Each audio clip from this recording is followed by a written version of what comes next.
गेवराईचे पंडित आणि पवार यांच्यातील वादाचा दुसरा अंक आता सुरू झालाय. पहिल्या अंकात पोरापोरांच्या भांडणात मोठ्यांची एंट्री झाली होती.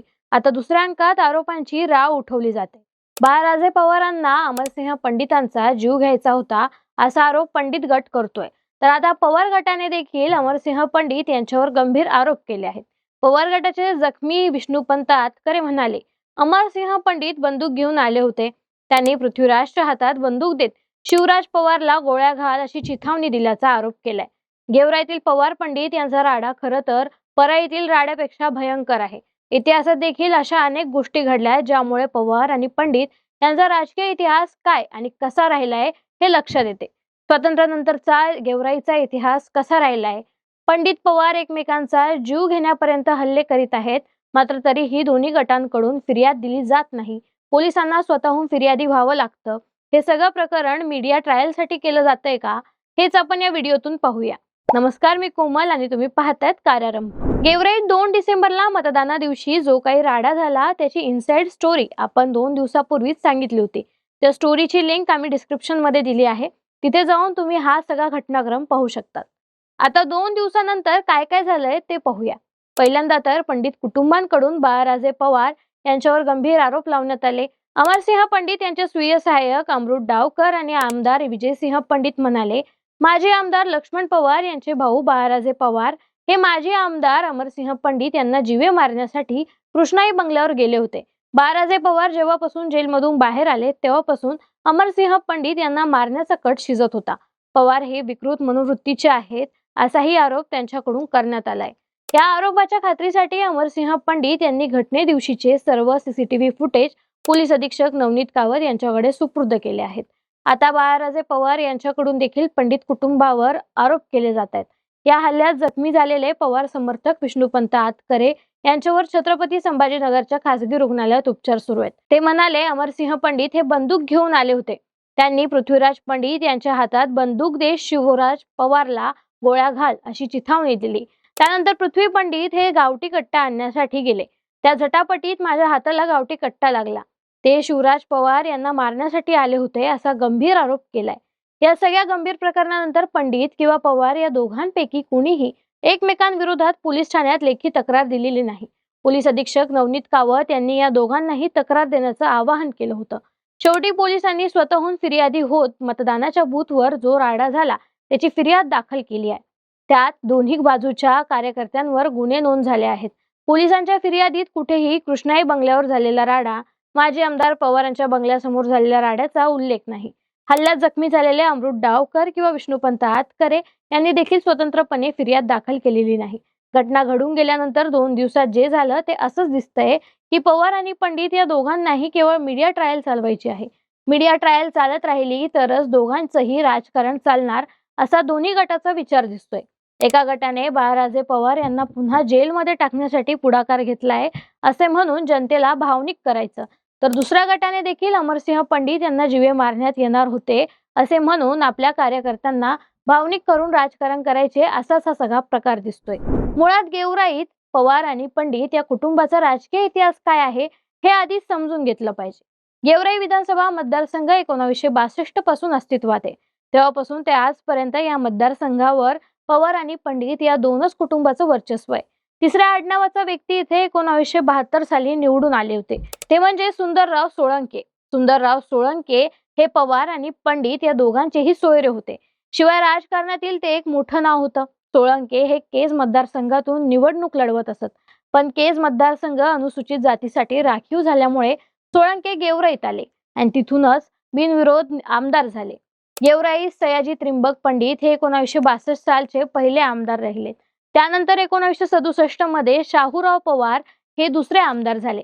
तिसरा मान पवार पंडितांनी सुंदरराव सोळंके यांना दिला. तर चौथ्या टर्मला 1978 साली सयाजी पंडित यांचे शिवाजीराव पंडित निवडून गेले. पाचव्या टर्मला 1980 साली शाहूराव पवारांचे चिरंजीव माधवराव पवार आणि शिवाजीराव पंडित यांच्यात लढत झाली. यात माधवराव पवार विजयी झाले. येथूनच शिवाजीराव पंडित आणि माधवराव पवार यांच्यात राजकीय वैमनस्य सुरू झाल्याचं बोललं जातं. पुढे 1985 1990 या दोन्ही पंचवार्षिक मध्ये शिवाजीराव पंडित यांनी विजय मिळवला. खरा राजकीय सीन सुरू झाला तो 1995 मध्ये. शिवाजीराव पंडित यांचे पुतणे बदामराव पंडित यांच्या विरोधात हाबूक ठोकली. त्यात बदामराव पंडित यांनी प्रचंड मतांनी विजय मिळवला. पुढे 1999 साली शिवाजीराव पंडित यांचा मुलगा अमरसिंह पंडित मैदानात आले. त्यांनी 2004 साली बदामराव पंडितांचा पराभव केला. त्यानंतर 2009 मध्ये पुन्हा एकदा बदामराव पंडित यांनी अमरसिंह पंडित यांचा पराभव केला. 2014 मध्ये गेवराईच्या इतिहासात राजकीय ट्विस्ट आला. बदामराव पंडित आणि अमरसिंह पंडित दोघेही राष्ट्रवादीत आले. राष्ट्रवादीने अमरसिंहांना विधान परिषद दिली तर बदामरावांना विधानसभेचं तिकीट दिलं. यावेळी समोरून आले ते माधवराव पवार यांचे चिरंजीव ॲडव्होकेट लक्ष्मण पवार. लक्ष्मण पवार यांच्या विरोधात दोन्ही पंडित एकत्र आले तरी जनतेनं दोन्ही पंडितांना नाकारलं आणि भाजपच्या लक्ष्मण पवारांना विजयी केलं. लक्ष्मण पवारांनी 2019 मध्येही अमरसिंह पंडित यांचे बंधू विजयसिंह पंडित यांचा पराभव केला. गेल्याच वर्षी झालेल्या निवडणुकीत सगळी राजकीय समीकरण पुन्हा बदलली. राष्ट्रवादीच्या घडीकडून विजयसिंह पंडित, शिवसेना मशालीकडून बदामराव पंडित आणि लक्ष्मण पवार हे अपक्ष निवडणुकीच्या रिंगणात उभे राहिले. गेवराईच्या जनतेनं विजयसिंह पंडित यांना निवडून दिलं. आता विषय निर्माण होतो की या पवार पंडित कुटुंबात पूर्वीपासून राजकीय दुरावा होता तर यांच्यात सोयीर संबंध कसे झालेत, तर त्यासाठी 1985 आणि 90च्या निवडणुकीवर नजर टाकावी लागेल. या दोन्ही निवडणुकीत पंडितांना माधवराव पवार यांचा पराभव केला होता. माधवराव पवार यांचे वरचेवर वय वाढत चालले होते. त्यांची मुलंही लहान होती. त्यात मुलगी लग्नाला आलेली होती. त्यामुळे आपल्याच्याने राजकारण करणं शक्य होणार नाही असं समजून माधवराव पवार यांनी शिवाजीराव पंडित यांचा थोरला मुलगा जयसिंग पंडित यांच्यासाठी आपल्या मुलीच्या लग्नाचा प्रस्ताव ठेवला.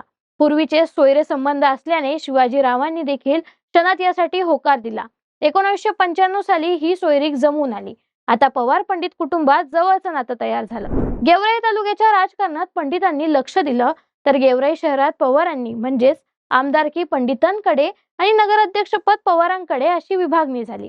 पण 2002 मध्ये कैलास बेत्रे या शिवसेनेच्या तालुका प्रमुखाचा बाळराजे पवार यांच्याकडून भांडणात खून झाला आणि पवार कुटुंब या खुनाच्या प्रकरणात खोलवर अडकत गेले.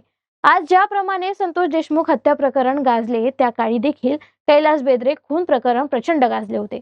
पंडित कुटुंब त्यावेळी पवारांच्या मागे ठामपणे उभे राहिले होते. पण या दोन्ही कुटुंबात कुठेतरी गैरसमजाची ठिणगी पडली आणि दोन्ही कुटुंबात दरी वाढत गेली. अमरसिंह पंडित आमदार आहेत. यांनी आपल्या सरकारच्या माध्यमातून बाळराजे पवारांची जन्मठेप राष्ट्रपतीकडून दयेच्या अर्जाद्वारे माफ करावी अशी भावना होती. पण पंडितांनी त्यासाठी काहीच केलं नाही असं त्यांचं मत बनलं. त्यावेळी 2012 साली लक्ष्मण पवार यांनी गोपीनाथराव मुंडे यांच्या नेतृत्वात भाजपात प्रवेश केला आणि आमदार झाले. त्यांनी त्यासाठी भाजपा सरकारकडे पाठपुरावा केला. पण इथंही अमरसिंह पंडित यांनी कागदोपत्री अडचणी आणल्यास असा आरोप पवार कुटुंब खासगीत बोलताना करू लागले. तर पंडित कुटुंबाकडून असं सांगण्यात यायचं की कोर्टात नेमकं काय सुरू होतं याची पवार कुटुंब माहितीच देत नव्हते. लक्ष्मण पवार हे स्वतः वकील होते. त्यांच्याच मार्गदर्शनात केस चुकीच्या पद्धतीने मांडली गेली. त्यामुळेच बाळराजेंना जन्मठेप झाली असं सांगितलं जायचं. या दोन्ही कुटुंबात खरं कोण खोटं कोण या दोघांनाच माहिती. पण 2002 ते 2025 अशी 23 वर्ष एकाच प्रकरणावर पवार पंडित कुटुंबाकडून राजकारण करण्यात आलं. आजही त्याच प्रश्नावर दोन्ही बाजूने राजकारण सुरू आहे. आता सर्वसामान्यांना आणखीन एक प्रश्न पडलाय, तो म्हणजे 20 वर्ष जेलमध्ये राहून बाहेर आलेला माणूस अशांत झालेला असतो. पुन्हा जेलमध्ये जायची त्याची इच्छा नसते. पण इथे बाळराजे पवार स्वतः कृष्णाई बंगल्यावर जाऊन अमृत डावकर यांना मारहाण करीत असल्याचे सीसीटीव्ही फुटेज आहेत. पवार कितीही म्हणत असले की बाळराजेंना जेलमध्ये घालवण्यासाठी पंडित कुटुंबाकडून हे षडयंत्र रचलं जात आहे. मुळात प्रश्न तोच आहे की बाळराजे पवार कृष्णाई बंगल्यावर का गेले? ते स्वतःच्या पायाने तिथपर्यंत चालत गेले. आपल्या विरोधात षडयंत्र रचलं जात आहे हे माहीत असतानाही पवार त्याला बळी का पडले? मुलांच्या भांडणातून एवढं टोकाला जायची गरज काय होती? असे प्रश्न अनेक उपस्थित होत आहेत. पण गेवराई वगळता बीड जिल्ह्यातील जनतेला मात्र एक कळून चुकलंय. गेवराईत विकासाचे प्रश्न कमी आणि नेत्यांच्या प्रतिष्ठेचे प्रश्न अधिक टोकदार आहेत. नेत्यांनी जनतेला भावनिक केलं की मग एकच प्रश्न उरतो, तो म्हणजे तू पवारांचा की पंडितांचा? 1962 पासून हेच चालू आहे. पुढेही हेच चालत राहणार. बाकी तुम्हाला काय वाटतं ते आम्हाला कमेंट करून नक्की सांगा. व्हिडिओला लाईक करा, शेअर करा. कार्यरंभ चॅनलवर नवीन असाल तर चॅनलला सबस्क्राईब करायला विसरू नका. आमच्या कार्यरंभ डिजिटलला फेसबुक आणि इन्स्टाला फॉलो करायला देखील विसरू नका. धन्यवाद.